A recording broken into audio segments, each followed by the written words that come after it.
السلام عليكم ورحمة الله وبركاته. معكم هبة ناجح، مدرس مساعد تمريض صحة المجتمع، كلية التمريض جامعة المنصورة. معنا محاضرة Pollution and its Influential on Public supervised by دكتور أمل السيد، مدرس تمريض صحة المجتمع، كلية التمريض جامعة المنصورة. Outlines: Number 1 Introduction. Number 2 Main causes of environmental pollution. Number 3 Kind of pollution. Number 4 Major forms of pollution. Number 5 Effects of pollution. Number 6 Egypt and pollution. The introduction: Pollution is an undesirable change in the physical, chemical, or biological characteristics of air, water, and soil that may harmfully affect the life or create a potential health hazard of any living organism. The development, civilization, and rapid industrialization by man has caused a great damage to the environment, leading to environmental pollution. There has grown up a serious concern all over the world about the rivers turning murky, fish rotting on seashores, trees withering, cities choking with foul air, toxic chemicals being cycled into foodstuffs, and diseases epidemics appearing so frequently. In 2015, pollution killed 9 million people in the world. Definition of pollution. Pollution is the introduction of contaminants into the natural environment that cause adverse change. Pollution can take the form of chemical substances or energy such as noise, heat, or light. Main causes of environmental pollution. The environmental pollution is connected with various interrelating factors, and their balance may vary from place to place and through time. Number 1 pollution population growth. النمو السكاني. كل ما زاد عدد السكان كل ما كانت المتطلبات بتاعتهم للحياة اليومية كتير، وبالتالي بيعملوا هدر كتير، وبالتالي برضو بيبقى فيه pollutions كتير، ملوثات كتير. تاني حاجة economic growth، النمو الاقتصادي. كل ما كان الجانب المادي عالي كل ما كان فيه متطلبات لخدمات كتير وموارد كتير، وبيتم فيها هدر كتير بما فيها هدر للطاقة، وبالتالي الناس دي بتعمل أو بتخرج وبتعمل production لويستس كتيرة، بتعمل pollution. Number 3 nature of modern technology.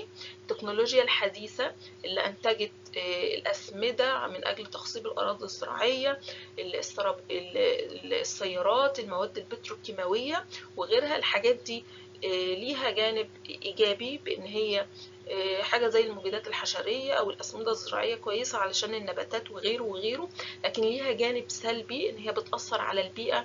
السيارات بتسبب عوادم فبتأثر على الهواء فبتعمل air pollution.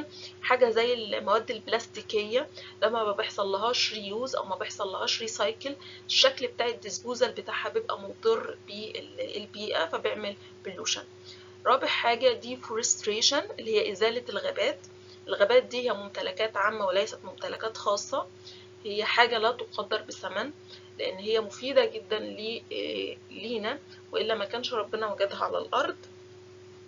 أهم حاجة مفيدة وأهم جانب إيجابي لوجود الغابات أو الأشجار دي إن هي بتمتص ثاني أكسيد الكربون الضار جدا على صحة الإنسان اللي موجود في الهواء من أجل عملية التمثيل الضوئي اللي خاصة بيها، لكن بيجي البشر أو بيجي الإنسان بيعمل قطع أو إزالة للغابات دي عشان يستغلها في حاجات تانية، ليه ياخد الخشب يعمل بيه أعمال بناء وغيره وغيره وغيره.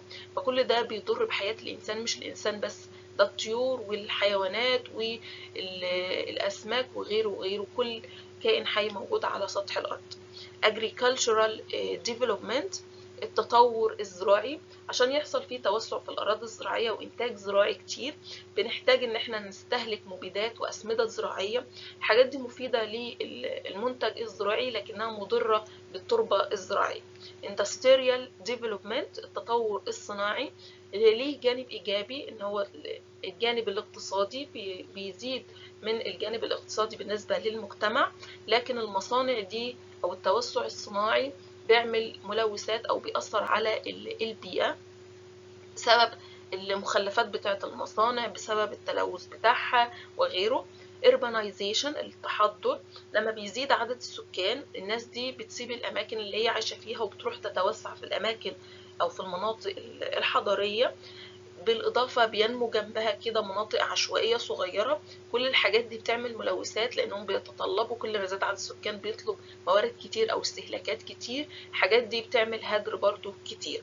coal burned thermal power plants عشان يتم توليد للطاقة وخاصة الكهرباء بيتم استغلال مكون رئيسي بشكل رئيسي هو الفحم. الفحم ده لما بيتم حرقه عشان يتم إنتاج للطاقة بيعمل تراكمات من غبار. الغبار ده بيكون حاجة صغيرة جدا، بارتيكل ماتر صغير جدا بيتم تراكمه في الهواء، اللي بيكون مضر جدا لصحة الإنسان لو تم استنشاقه ونزل طبعا على الرئة. poverty الفقر. الفقر هو عامل خطر جدا على البيئة لأن بيتم استهلاك فيه واستغلال للموارد الطبيعية وبالتالي بيأثر على الانفيرومنت أو على البيئة. Kinds of pollution. Pollution can be classified into natural pollution and man-made pollution. أول حاجة natural pollution. Pollution often by natural phenomena such as earthquake, floods, drought, and cyclones. Man-made pollution. Pollution produced by human activities such as air pollution, water, land or soil, food, noise, and radioactive pollution. Major forms of pollution: air pollution, water pollution, noise pollution, land pollution, and some other type of pollution such as light, thermal, and radioactive pollution.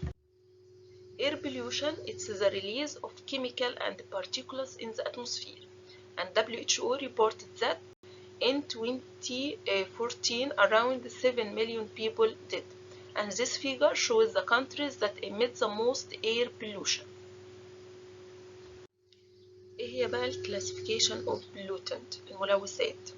pollutant can be classified into primary or secondary pollutant. primary pollutant هي emitted from the emitted directly from the source اللي بتنبعث مباشرة من المصدر زي النيتروجين أكسيد والبوليتنت organic compound.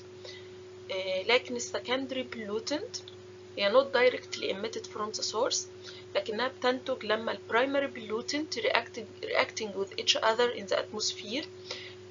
as example لما النيتروجين أكسيد يتفاعل مع ال pollutant organic compound ويعملوا forming للجراوند أوزون. تاني حاجة types of air pollution. air pollution لها نوعين، إما الأوتدور pollution اللي هو تلوث الهواء في الخارج أو المحيط الخارجي، أو الإندور pollution اللي هو generated by households زي التلوث اللي بينتج من المواقد أو البوتاجازات، الأساس، الحيوانات اللي متربية في البيت وغيره.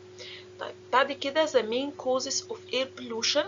أول حاجة الكربون دايوكسيد أو ثاني أكسيد الكربون، ده بينتج من حرق الفوسيل فولز أو الوقود الأحفوري. الوقود الأحفوري ده بيستخدم في المركبات أو وسائل النقل، العربيات والطيارات والحاجات دي، وبيستخدم في التدفئة، الدفايات والكلام ده، وفي توليد الإلكتريسيتي أو الكهرباء.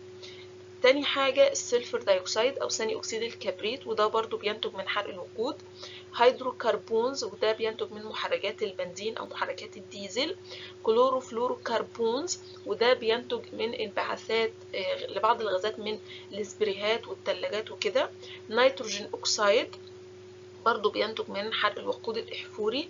Suspended particulate matter ودي حاجة كده حجمها بيتقاس بالميكرومتر من 2.5 لحد 10، وده بينتج من حرق من محركات الديزل أو من توليد الطاقة الحرارية. lead compounds أو مركبات الرصاص بتنتج من محركات البنزين. أما بقى بالنسبة للووتر pollution، UNICEF in 2012 reported that 2,200 children die every day as a result of dirty drinking water. Sources of water pollution can be classified into two groups: point sources and non-point sources. Point sources هي direct sources can be easily identified reduce monitor control. دي زي المصادر بتاعة تلوث المصانع والصرف الصحي والمحطات بتاعة الوقود. لكن النون بوينت سورسز هي حاجة indirect sources، حاجة غامضة صعب أو hard إن هي يحصل لها monitor أو identify أو كنترول. ودي لما مية المطر مثلا تنزل على أرض زراعية فيها مبيدات أو أسمدة، أو في الشوارع أو في الأماكن اللي فيها ملوثات أو في المواقف أو غيره، والمية دي تفضل ماشية مع الملوثات دي وتوصل للمسطحات المائية الرئيسية اللي الناس أصلا بتشرب منها. بعد كده عندنا types of water pollutant، عندنا منها البيولوجيكال ومنها الكيميكال ومنها الفيزيكال. البيولوجيكال زي الباثوجين زي البارازيت والفنجاي والفيروس وغيره، الكيميكال زي الرصاص والزرنيخ، الفيزيكال زي الراديشن. This figure shows average number of this per day by unsafe water. Soil or land pollution, contamination of soil system by considerable quantity of chemicals or other substances resulting in reduction of its fertility. The main causes of soil pollution، ايه هي اغلب الاسباب اللي مسببه تلوث في التربه؟ ممكن تكون مخلفات من المنازل او مخلفات او نفايات زراعيه او من المصانع او industrial، وكمان المخلفات اللي بتنتج عن اعمال البناء. types of soil contaminates ممكن تكون وأغلبها مبيدات وأسمدة زراعية أو حشرية، بالإضافة لمواد الثقيلة الهيفي ميتال والهيدروكربونز. Noise pollution. The term noise may be defined as sound without value and is an unpleasant sound that is detrimental to health. Perhaps a better definition of noise is wrong sound in the wrong place and at the wrong time. Noise pollution is basically unwanted and unpleasant sound which gets dumped in the atmosphere, causing an adverse effects to the surrounding with respect to the physical, chemical, and biological characteristics. But the main causes of pollution، أسباب التلوث الضوضائي، ممكن يكون بسبب وسائل المواصلات، العربيات والإسعاف وغيره، أو الطيارات اللي بتبقى موجودة في الجو، أو فرح أو مناسبة والدي جي أو الكاسيت صوته عالي، أو بسبب الآلات الكهربائية اللي بيبقى ليها صوت زي الشنيور والحاجات دي، أو بسبب ضوضاء مصانع أو ورش. Light pollution caused by the prolonged and excessive use of artificial lights at night that can cause health problems in human and disrupt natural cycles including wildlife activities. And the main sources of light pollution may be الإضاءة اللي بتكون زايدة عن اللزوم، زي إضاءة العربيات وهم ماشيين على الطريق، في يكون طريق one way والعربيتين ماشيين قصاد بعض، وتلاقي الأضواء عالية، مركبين نور عالي جدا، ده بيعمل أذى في العين. كمان الإضاءة اللي بتبقى موجودة في الأندية الرياضية أو في الألعاب الرياضية اللي بتبقى بالليل، الحدائق، المناطق المنزلية، اللوحات الإعلانية اللي بتكون إلكترونية، النور بتاعها شغال بإضاءة عالية جدا في الشوارع. Waste pollution. Type of wastes may be liquid or solid. الويستس اللي بتكون liquid دي بتكون زي المطهرات أو المنظفات أو المعقمات والحاجات دي، والsolid waste ده بيكون زي النفايات أو القمامة. Sources of waste. مصادر القمامة دي أو النفايات دي ممكن تكون domestic، ممكن تكون medical أو agriculture أو industrial أو construction. radioactive pollution. radioactive pollution دي بتكون ناتجة عن natural radioactive أو human أو man made radioactive. الحاجات اللي بتكون natural ده بتكون الحاجات الكونية أو الأرضية، زي الإشعاع بتاع الشمس أو الإشعاع الأرضي. لكن الحاجات الهيومن ميد زي اللي بتستخدم في أو الأشعة بتاعت مرضى الكانسر أو العلاج الإشعاعي أو الإكس راي والحاجات اللي بتستخدم في التشخيصات وخلافه. بعد كده عندنا الثيرمال والفيجوال pollution. Thermal pollution is a temperature change in natural water bodies caused by human influence such as use of water as coolant in an power plant and industrial manufacture. لكن بقى الفيجوال pollution can refer to the presence of overhead power lines, motorway, billboards, scarred land forests and open storage of trash. Health effects of pollution. Pollution can be seen all around and every day, can be affected the health of human and environment. Most common diseases and injuries: diarrhea caused by inadequate water, sanitation, or hygiene; lower respiratory infection caused by household and outdoor air pollution; cardiovascular diseases caused by chemical, air pollution, and environmental tobacco smoke exposure; malaria caused by poor water resource, housing, and land use management; other unintentional injuries caused by a wide range of home, community, and industrial and workplace accidents; road traffic accidents caused by poor urban design and poor environmental design of transport system; cancer caused by exposure to air pollution, pesticide, radiation, biological agent, industrial chemicals; chronic obstructive pulmonary disease caused by use of polluting fuels for cooking, outdoor air pollution, and exposure to workplace dusts and fumes; prenatal condition caused by exposure of mother to air pollution, tobacco smoke, pesticide, and other chemicals, unsafe water, and inadequate sanitation.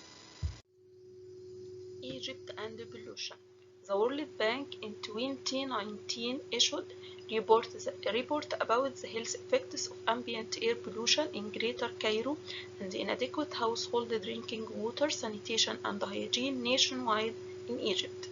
Monetized estimates are provided of the social and economic cost of these health effects, and as an average of Egypt's gross domestic product (GDP) in 2016 to 2017 using standard economic evaluation technique.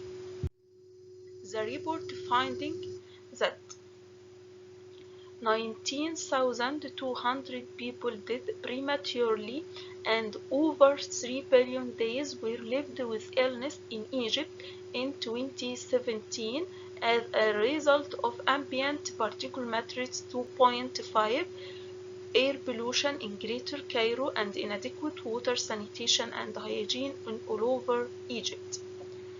The cost of these health effects was equal to 2.5% of Egypt's gross domestic pollution in 2016 to 2017.